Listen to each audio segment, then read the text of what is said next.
देश के science and technology minister doctor Jitendra Singh ji, Bharat सरकार के principal scientific adviser Ajay Kumar Sood, हमारे बीच उपस्थित नोबेल पुरस्कार विजेता सर आंड्रे गाइम, देश विदेश से आए सभी वैज्ञानिक, इनोवेटर्स, एकेडेमिया के लोग, अन्य महानुभाव, देवी और सज्जनों, आज का ये आयोजन साइंस से जुड़ा है,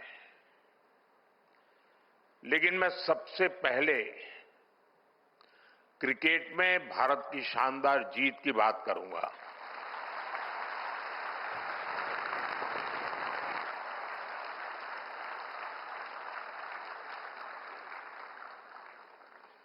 पूरा भारत अपनी क्रिकेट टीम की सफलता से बहुत खुश है। ये भारत का पहला विमेन्स वर्ल्ड कप है। मैं हमारी विमेन क्रिकेट टीम को बहुत बहुत बधाई देता हूं। हमें आप पर गर्व है।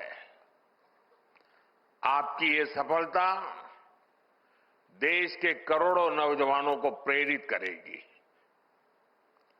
साथियों, कल भारत ने साइंस और टेक्नोलॉजी की दुनिया में भी अपना परचम लहराया है। कल भारत के वैज्ञानिकों ने भारत की सबसे हैवी कम्युनिकेशन सैटेलाइट को सफलतापूर्वक लॉन्च किया है।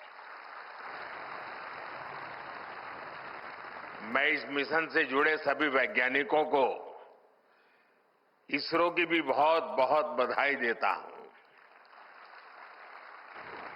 साथियों, आज भी साइंस और टेक्नोलॉजी की दुनिया में बहुत बड़ा दिन है। 21वीं सदी के इस समय में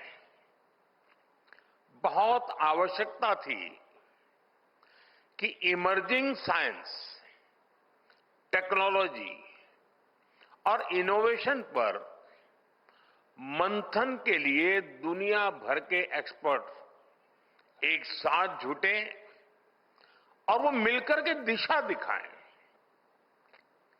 इसी आवश्यकता ने एक विचार को जन्म दिया और इसी विचार से इस कॉन्क्लेव का विजन बना। मुझे खुशी है कि आज वो विजन इस कॉन्क्लेव के रूप में शेप ले रहा है। कई मंत्रालय, प्राइवेट सेक्टर, स्टार्टअप्स और स्टूडेंट्स इस प्रयास में एक साथ है। ये हमारे लिए सम्मान की बात है कि आज हमारे बीच एक नोबेल लॉरिएट भी मौजूद है। मैं आप सभी का बहुत बहुत अभिनंदन करता हूं।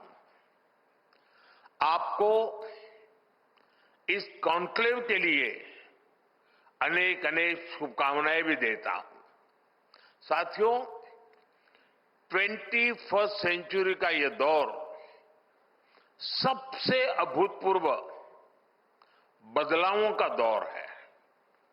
आज ग्लोबल ऑर्डर में हम एक नए शिफ्ट को विटनेस कर रहे हैं। बदलाव की एक गति लीनियर नहीं बल्कि एक्सपोनेंशियल है। इस सोच के साथ आज भारत इमर्जिंग साइंस, टेक्नोलॉजी और इनोवेशन से जुड़े इन सभी एस्पेक्ट को आगे बढ़ा रहा है, उस पर निरंतर फोकस कर रहा है। अब जैसे एक उदाहरण है रिसर्च फंडिंग का। आप सब जय जवान जय किसान के विजन से लंबे अरसे से परिचित रहे हैं। रिसर्च और फोकस करते हुए हमने उसमें जय विज्ञान और जय अनुसंधान भी जोड़ा है। हमने अनुसंधान नेशनल रिसर्च फाउंडेशन बनाया है ताकि हमारी यूनिवर्सिटीज में रिसर्च और इनोवेशन को स्केल अप किया जा सके। इसके साथ साथ हमने रिसर्च डेवलपमेंट इनोवेशन स्कीम भी शुरू की है और इसके लिए 1,00,000 करोड़ रुपए की राशि तय की गई है।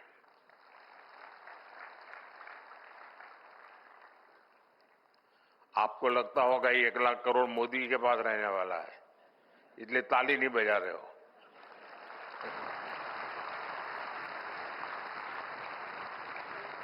ये 1,00,000 करोड़ रुपया आपके लिए है,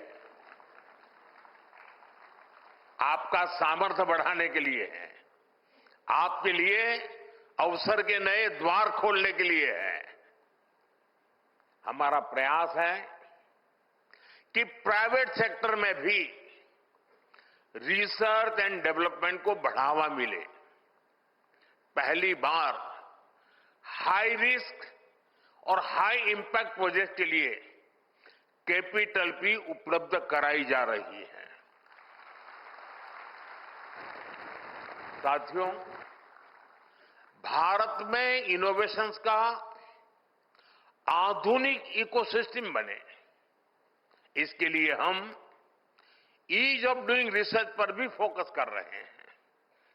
इस दिशा में हमारी सरकार ने फाइनेंशियल रूल्स और प्रोक्योरमेंट पॉलिसी में भी कई रिफॉर्म्स किए हैं। हमने रेगुलेशन, इंसेंटिव्स और सप्लाई चेन्स में भी रिफॉर्म्स किए हैं ताकि प्रोटोटाइप जल्दी से लैब से निकलकर मार्केट तक पहुंचे। साथियों, भारत को इनोवेशन हब बनाने के लिए पिछले कुछ वर्षों में जो नीतियां बनी, जो निर्णय हुए, उसका असर अब साफ साफ दिखाई दे रहा है। मैं आपके सामने बड़े संतोष के साथ कुछ आंकड़े रखना चाहता हूं। वैसे मैं स्वभाव से बहुत जल्दी संतोष मानने वाला व्यक्ति नहीं हूं, लेकिन ये संतोष मेरा बीते हुए कल के संदर्भ में है। आने वाले कल के संदर्भ में अभी मेरा संतोष तो बहुत बाकी है, हमें बहुत आगे जाना है। पिछले दशक में हमारा R&D एक्सपेंडिचर 2 गुना हुआ है। भारत में रजिस्टर किए गए पेटेंट्स की संख्या 17 गुना बढ़ी है। 17 टाइम्स का इंक्रीज। स्टार्टअप में भी भारत अब दुनिया का तीसरा सबसे बड़ा स्टार्टअप इकोसिस्टम बन गया है। हमारे 6,000 से अधिक डीप टेक स्टार्टअप्स आज क्लीन एनर्जी, एडवांस मटेरियल्स जैसे क्षेत्रों में काम कर रहे हैं। भारत का सेमीकंडक्टर सेक्टर भी अब उड़ान भर चुका है। बायो इकोनॉमी की बात करें तो 2014 में ये $10 बिलियन की थी। आज ये करीब $140 बिलियन तक पहुंच चुकी है। साथियों, पिछले कुछ वर्षों में हमने कई सनराइज डोमेन्स में भी कदम बढ़ाया है। Green hydrogen, quantum computing, deep sea research, critical minerals, इन सभी डोमेन्स में भारत ने अपनी प्रॉमिसिंग प्रेजेंस दर्ज करा दी है। साथियों, जब साइंस को स्केल मिलती है, जब इनोवेशन इंक्लूसिव बनती है और जब टेक्नोलॉजी ट्रांसफॉर्मेशन लाती है, तो बड़ी उपलब्धियों की नींव मजबूत होती है, तैयार हो जाती है। पिछले 10-11 वर्षों में भारत की यात्रा इसी विजन का उदाहरण है। भारत अब टेक्नोलॉजी का कंज्यूमर नहीं, बल्कि टेक्नोलॉजी के लिए जरिए ट्रांसफॉर्मेशन का पायोनियर बन चुका है। कोविड के दौरान हमने रिकॉर्ड समय में स्वदेशी वैक्सीन विकसित की। हमने दुनिया का सबसे बड़ा वैक्सीनेशन प्रोग्राम चलाया। साथियों, इतने मेहनत स्केल पर पॉलिसीज और प्रोग्राम्स को सक्सेसफुली इंप्लीमेंट करना, ये कैसे पॉसिबल होता है? ये पॉसिबल हुआ क्योंकि आज दुनिया का सबसे पहला और सबसे सफल डिजिटल पब्लिक इंफ्रास्ट्रक्चर अगर किसी के पास है, तो उस देश का नाम है हिंदुस्तान।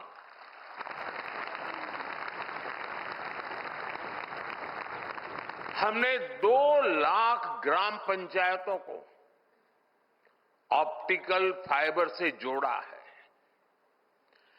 मोबाइल डेटा को डेमोक्रेटाइज किया है। साथियों, बीते वर्षों में अगर हमारा स्पेस प्रोग्राम चांद और मंगल तक पहुंचा, तो साथ ही हमने अपने किसानों, मछुआरों को स्पेस साइंस के लाभ से भी जोड़ा। और निश्चित तौर पर इन सभी उपलब्धियों के पीछे आप सबका योगदान है। साथियों, इनोवेशन जब इंक्लूसिव होती है, तो उसके एक प्रमुख बेनिफिशियरी ही उसके लीडर्स भी बन जाते हैं। भारत की महिलाएं इसका सबसे बड़ा उदाहरण है। आप देखिए, दुनिया में जब भारत के स्पेस मिशंस की बात होती है, तो उसमें इंडियन विमेन साइंटिस्ट की चर्चा बहुत ज्यादा होती है। पेटेंट फाइलिंग में भी भारत में महिलाओं द्वारा सालाना फील्ड पेटेंट्स की संख्या एक दशक पहले 100 से भी कम थी। अब ये सालाना 5000 से भी ज्यादा तक पहुंच गई है। स्टेम एजुकेशन में भी महिलाओं का शेयर करीब 43% है, जो कि ग्लोबल एवरेज से भी ज्यादा है। मैं दुनिया के एक विकसित देश में उनके साइंस एंड टेक्नोलॉजी मिनिस्टर के साथ लिफ्ट में ऊपर जा रहा था, तो लिफ्ट में उनसे बातें हुई तो उन्होंने मुझे पूछा कि भारत में लड़कियां क्या साइंस और टेक्नोलॉजी जैसे विषयों में जाती है क्या? यानी ये उनके मन में बड़ा अजूबा था। जब मैंने इनको कहा कि मेरे देश में इतना नंबर होता है, तो वो चौंक गए थे। ये भारत की बेटियों ने करके दिखाया है। और आज भी मैं यहां देख रहा हूं कितनी बड़ी तादाद में हमारी बेटियां हैं, बहनें हैं।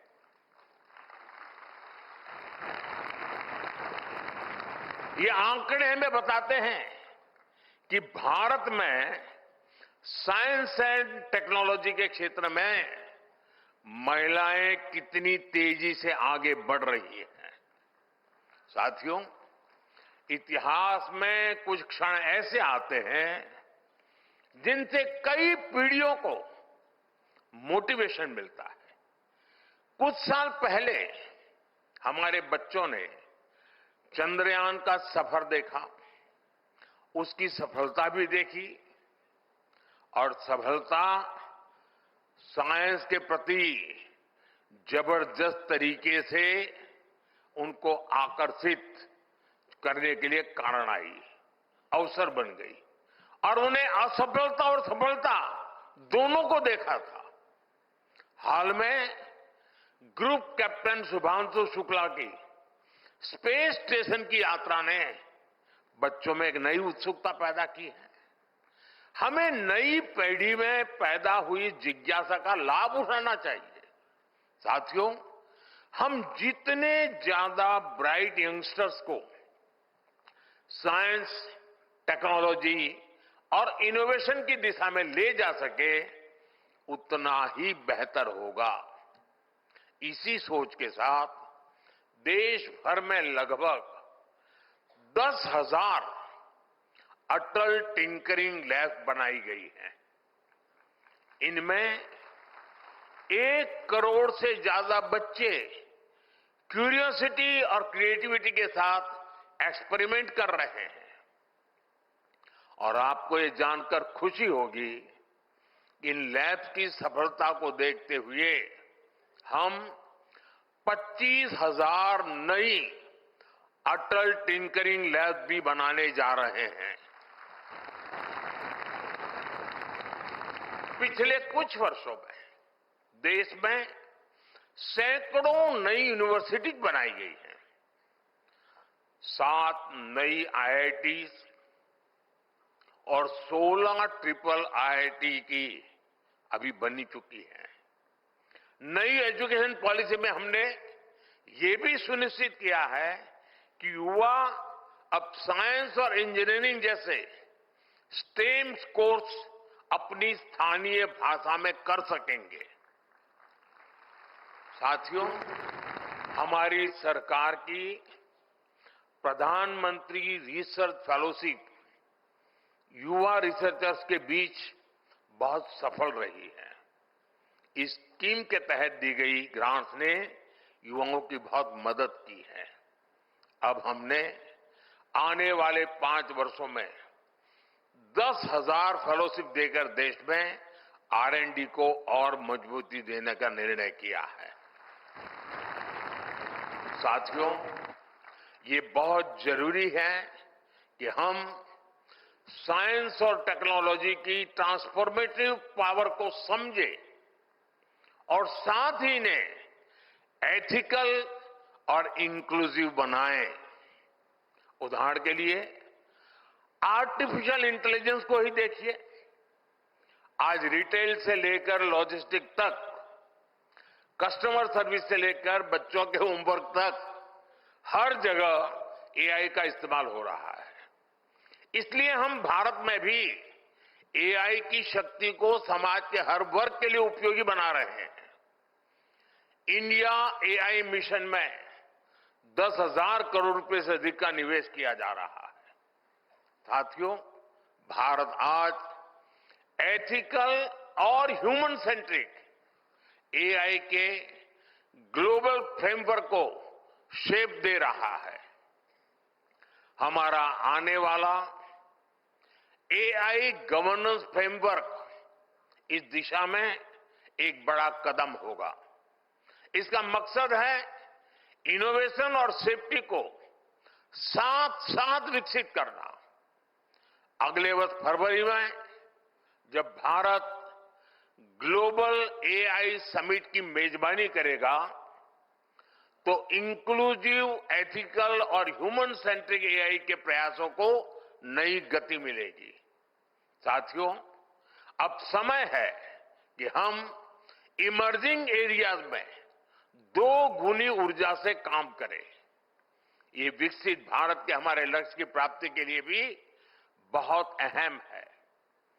मैं आपसे कुछ आइडियाज शेयर करना चाहता हूं। हम फूड सिक्योरिटी से आगे बढ़कर न्यूट्रिशन सिक्योरिटी की दिशा में आगे जाएं। क्या हम ऐसी next generation bio fortified crop विकसित कर सकते हैं जिससे कुपोषण के खिलाफ लड़ाई में दुनिया को मदद मिले? क्या हम low cost soil health enhanced और बायो फर्टिलाइजर में ऐसे इनोवेशंस ला सकते हैं जो केमिकल इनपुट्स का ऑल्टरनेटिव बने और सॉइल हेल्थ को इंप्रूव करें? क्या हम भारत की जीनोमिक डायवर्सिटी को और बेहतर तरीके से मैप कर सकते हैं ताकि पर्सनलाइज्ड मेडिसिन और डिसीज प्रिडिक्शन में नई दिशा मिले? क्या हम क्लीन एनर्जी स्टोरेज जैसे बैटरीज में नए और सस्ते इनोवेशंस कर सकते हैं?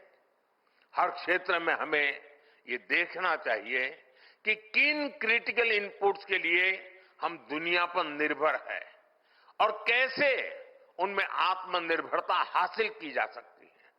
साथियों, मुझे विश्वास है कि आप सभी साइंस और टेक्नोलॉजी की दुनिया से जुड़े लोग इन सवालों से भी आगे जाकर नई संभावनाएं खोजेंगे। अगर आपके पास आइडियाज है तो मैं आपके साथ हूं। हमारी सरकार रिसर्च को फंड और साइंटिस्ट को अपॉर्चुनिटी देने के लिए ही पूरी तरह प्रतिबद्ध है। मैं ये भी चाहूंगा कि इस कॉन्क्लेव में एक कलेक्टिव रोड मैप तैयार हो। मुझे पूरा भरोसा है ये कॉन्क्लेव भारत की इनोवेशन जर्नी को एक नई ऊंचाई पर ले जाएगी। आपको एक बार फिर मेरी बहुत बहुत शुभकामनाएं हैं। जय विज्ञान, जय अनुसंधान। बहुत बहुत धन्यवाद।